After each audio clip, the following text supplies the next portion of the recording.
Chapter 14, The Chase. Kino Amark.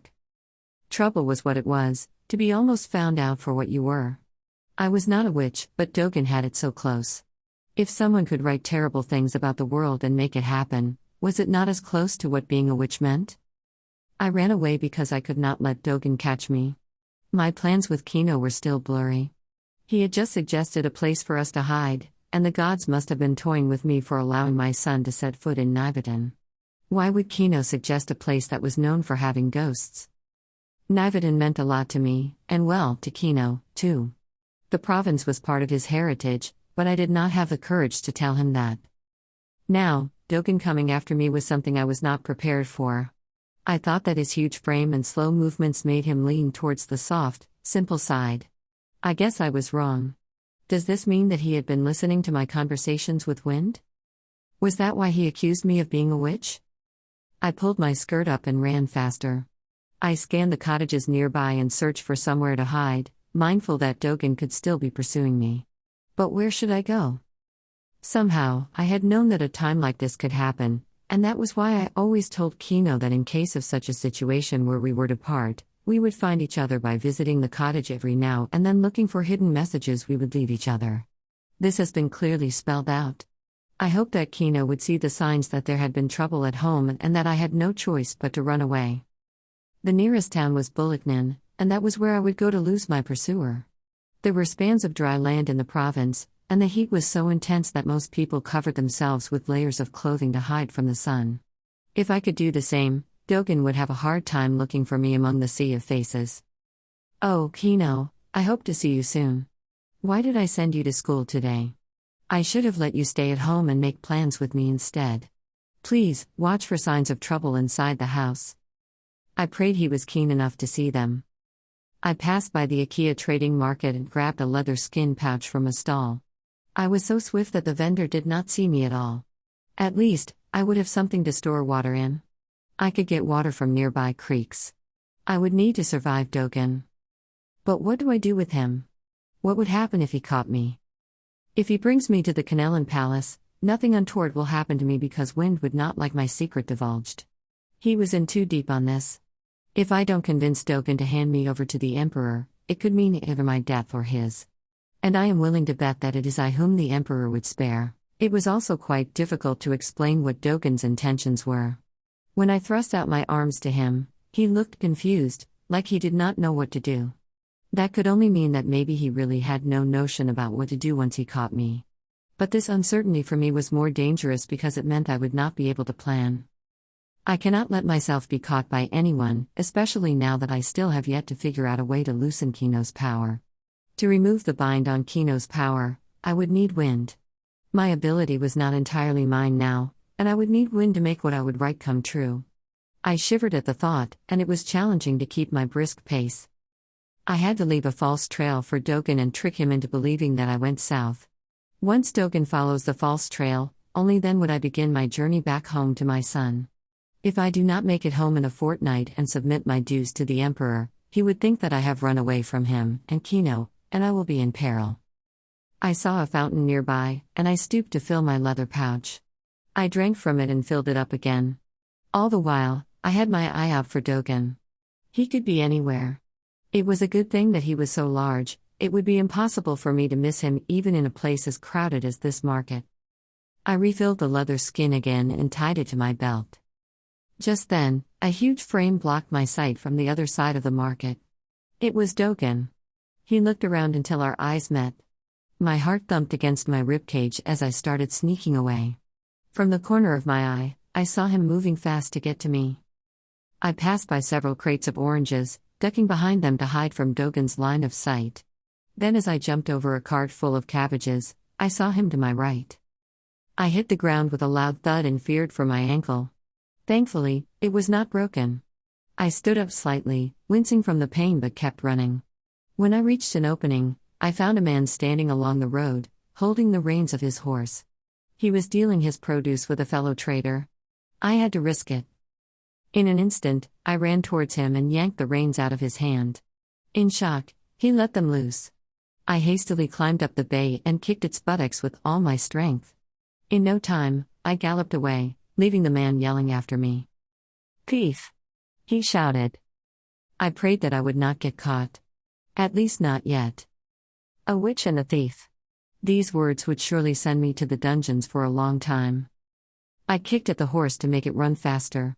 Dust billowed in the air as I passed by the market roads. I managed to look behind me quickly, and to my dismay, I saw Dogen's hulking figure upon his horse trailing after me. It was a good thing Dogen was heavy, and his horse could not trot at full speed. I could put some distance between us, I thought, and maybe, just maybe, I could still succeed in leading him into a false trail. The moons remained hidden behind the clouds, and it was almost the sleeping hour. This was my problem. Bulaknin did not have many trees, shades, or any flowering plants.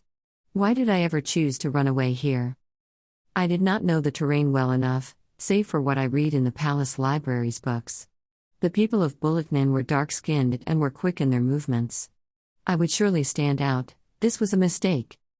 Nobody saw me arrive, and I hoped that no one would bother me either in the coming days. I climbed down from the horse and slumped to the ground. I took my leather skin and drank the fresh water greedily.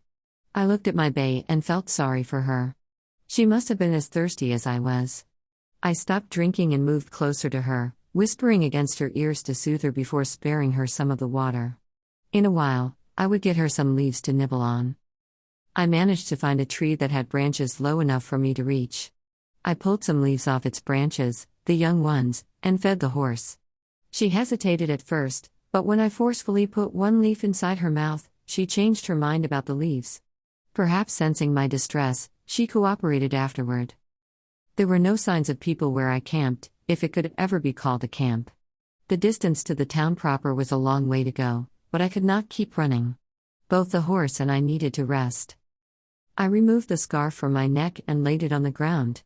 It was going to be a cold night, but a thin cover to keep me from lying directly on soft earth was better than nothing. I had no reason to complain. I was safe. I needed to ensure that I stayed that way for long. I laid down and looked up at the dark sky. Some stars were already out, dancing with the cold evening breeze. When was the last time I looked at the stars and had time to be fascinated by them? Tonight, however, I looked at them, praying that they connected me to my son to let him know that I was all right. I wiped away a tear, but the dirt that had gathered under my fingernails got in my eye, and I blinked furiously to get it out. It will be over soon. One of these days, I would figure it out. All I needed was to give my son a chance to become the man he could be. He was, after all, of Nordsum's blood. If there was anyone who could be primed for leadership, it was Kino. Before I fell asleep, I tried to picture my father's face and wished he was here. Dogen Rhonda. Lamare was not fast enough to leave me behind. Each time I looked ahead, I saw signs of her. When I thought that she would continue her journey to keep me distracted and lost in her trails, she surprised me by dismounting her horse and sleeping right under the dark Akene sky. Women truly surprised me, Lamare, most of all. My heart ached, seeing her sleep under the stars, unprotected from all this harshness. She was too far from home, and I felt sorry for Kino. I wished there was some way to communicate these thoughts to both of them. I climbed down from my mount. I was used to days without anything to fill my stomach, aside from water. But Lamare, oh dear Lamare, was so frail. I wish I could turn back time and haul her back to the cottage. Perhaps I could nicely ask her. Will that work? Revenge may be everything that was hanging inside my head, but maybe I could forget all about it and let everything come to pass? I didn't have to take these matters into my own hands. I shouldn't have. What had I done? I sent a poor woman out under a roofless sky, claiming she was a witch. Sadly, her act of retreat confirmed my accusation. But then again, she didn't seem like a bad person. Looks could be deceiving, I told myself. But it's Lamare. How could I be so biased? I lay down on the ground just a few yards away from her. She was sleeping, and she wouldn't sense me being this close. She wasn't used to the hunt the way that I was, and it would probably take a storm to rouse her from her slumber. I lay sideways so that I could watch over her as she slept. I couldn't believe this. Even after everything, I still felt a certain kind of tenderness towards her. What a sad, sad case I was. The night was peaceful, and nothing stirred for miles. Could I be so dumbstruck that I felt happy just being around her, separated by a few yards of nothing but barren land? I wanted to kick myself. When I was about to close my eyes, she stirred, and I lifted my head to see if she had awakened. She twisted in her position and moved her arms around in her sleep.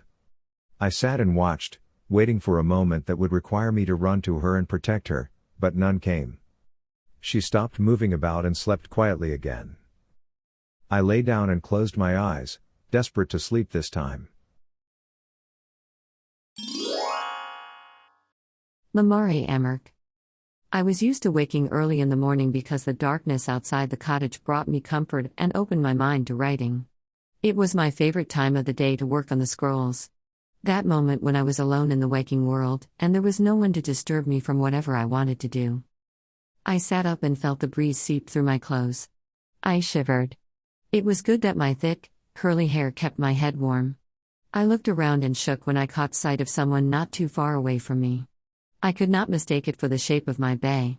There was also a hulking figure spread out on the ground. So that was where the soft rumbling sound came from. From a distance, it sounded like muffled quakes of the land. Of course, it was someone's snore. I stood up, mindful of my every movement. There was nothing I could use to tie Dogen up, and if ever I could do that, that would only buy me a few minutes. Not a wise choice. I picked up the shawl that I used as my bed, twisted it, and pulled it with my hands, securing it tightly in place. I started moving forward. I took another 2 long strides before I crawled over, hoping Dogen would not hear me. Dogen Rhonda. Only in dreams does Lamare stalk me. I laughed inside my head. I must have been dreaming. When did Lamare ever pay attention to me?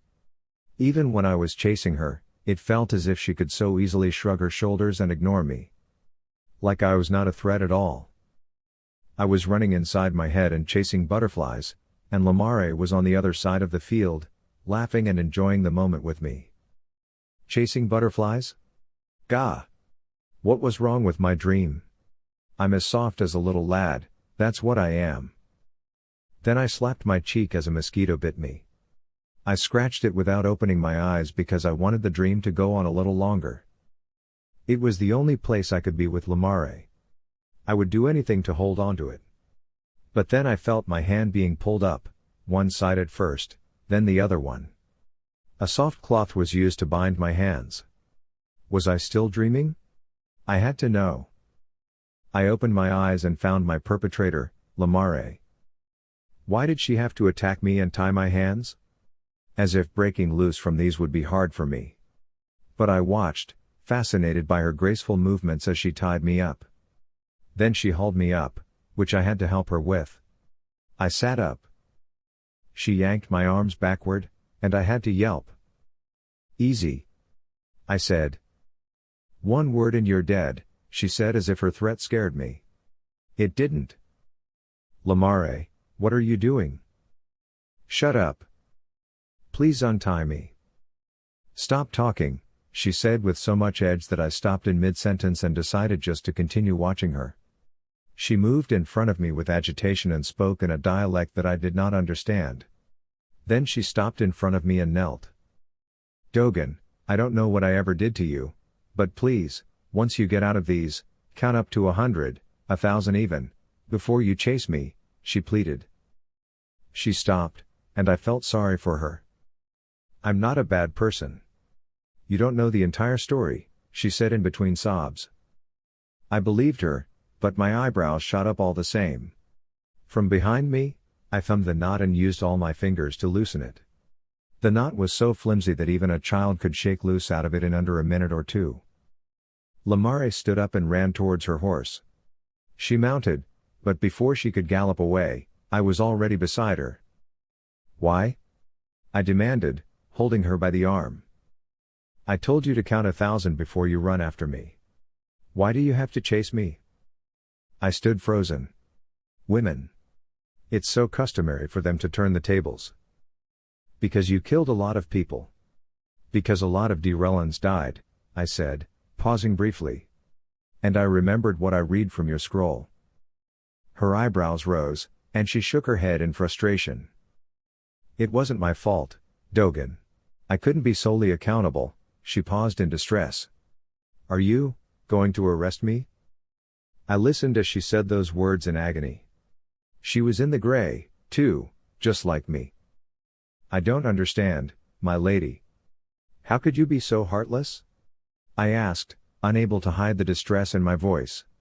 I let her arm go. Lamare dismounted the horse, and I watched as her tiny frame glided past her horse and strode towards me. She stopped right under my nose. She breathed in deeply, then kicked me with her right foot repeatedly until I fell. She raised her arms to hit me on my ribs, but I caught them and twisted her hands behind her until I ended up holding her in my arms. I smiled, totally forgetting about her feet. One of them struck me in the shin, and I stooped in pain, releasing my hold upon Lamare's frail body. I am a soldier. This is nothing.